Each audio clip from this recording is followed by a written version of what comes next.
My name is Todd Baldwin. I'm 27 years old. I live in Seattle, Washington, and I make $615,000 per year.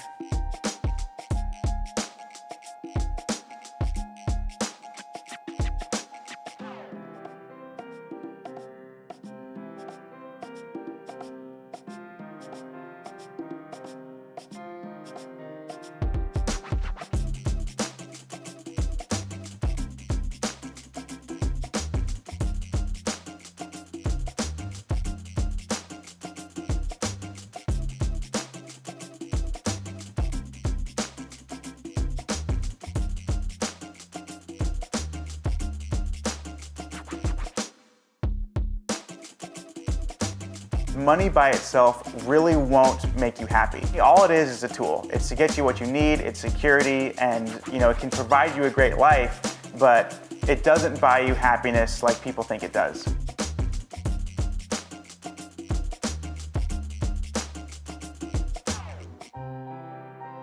Out of the $615,000 we bring in, we invest almost all of that just back into the business, back into more real estate, or into different brokerage accounts. So we don't actually see a lot of that because it's all invested out. But yes, it's a very comfortable lifestyle, and it helps that we're incredibly frugal.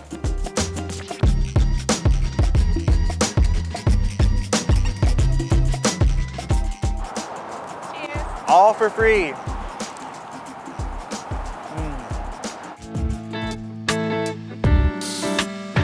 I earn the bulk of my money through real estate investing. We bring in about $460,000 per year doing that, and about $150,000 as profit, and that is after living completely for free and all expenses are paid.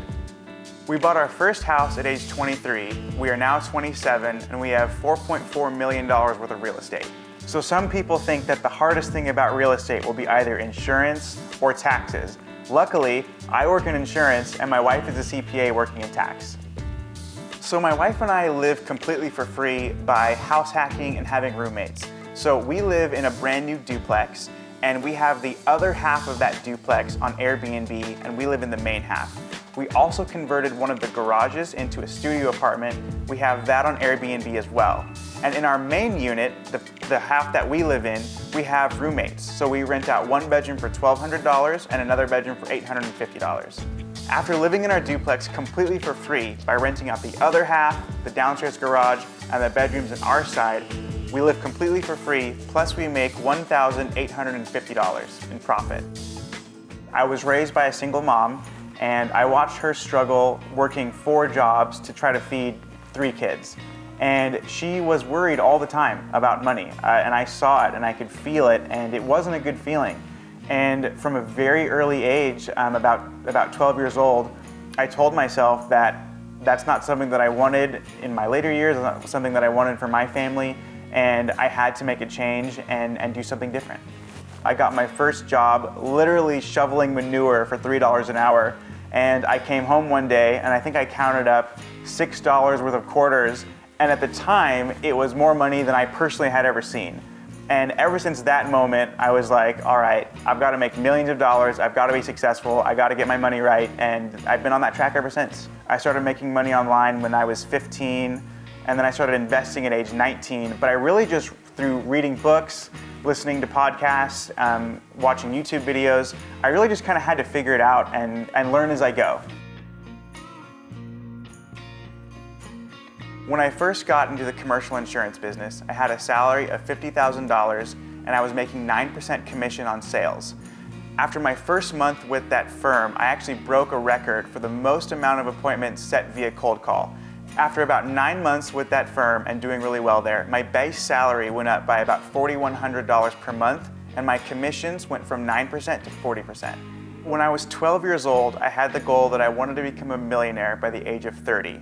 And after working like crazy and investing and acquiring properties, our net worth crossed $1.2 million when we were 25 years old.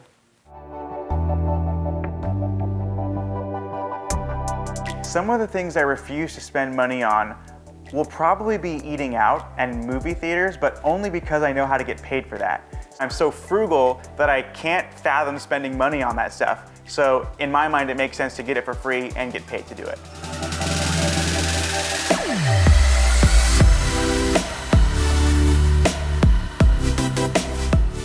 hire mystery shopping firms to find independent contractors like me to basically go pose at their establishment as a regular customer, buy the product or service, and then report on that product or service when you get home on an online platform.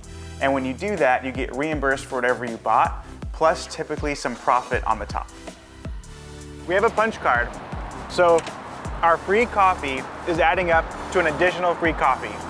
So it's like compound interest, basically just on free stuff, which is mind-blowing. When I was in college, I was completely broke. And my wife now, but girlfriend at the time, I wanted to take her out, but I didn't have any money. It took me 2 months of saving just to take her out on our first date. And 2 weeks later, I got a check in the mail.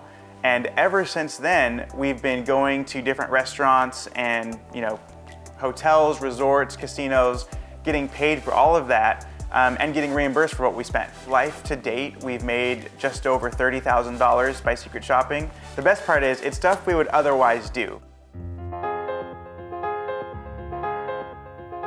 I grew up in Washington State. I met my wife in college.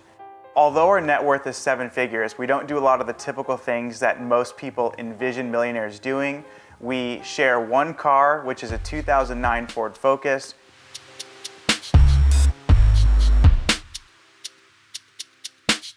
We are super frugal, and you know you're a real estate guy when you have $4.5 million of cash flowing rental properties, but you spent $12 on your wedding ring made completely out of rubber.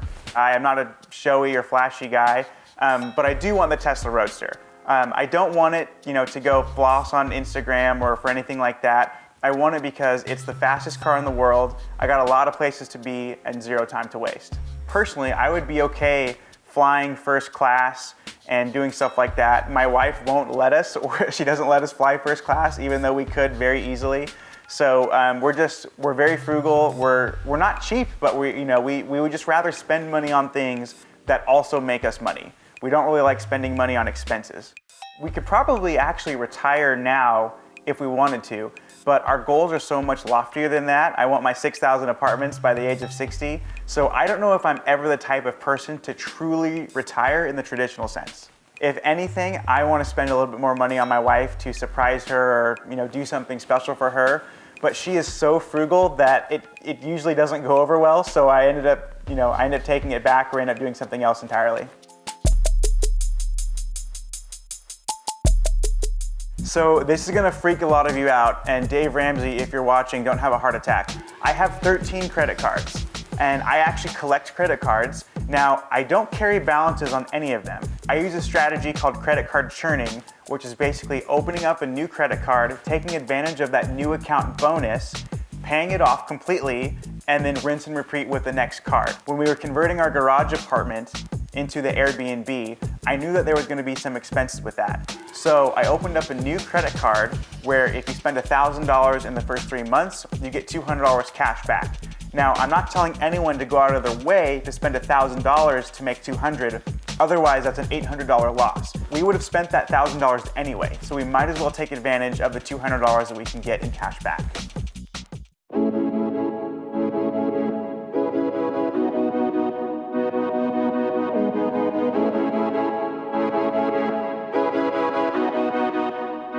I used to box in high school. I was a boxer for 2 years.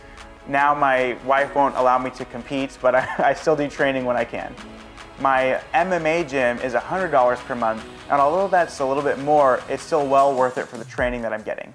Our LA Fitness gym membership is $30 per month, and that is well worth it because your health is your wealth. It doesn't make sense to be the richest man in the graveyard, so we gotta keep going to the gym and taking care of our bodies.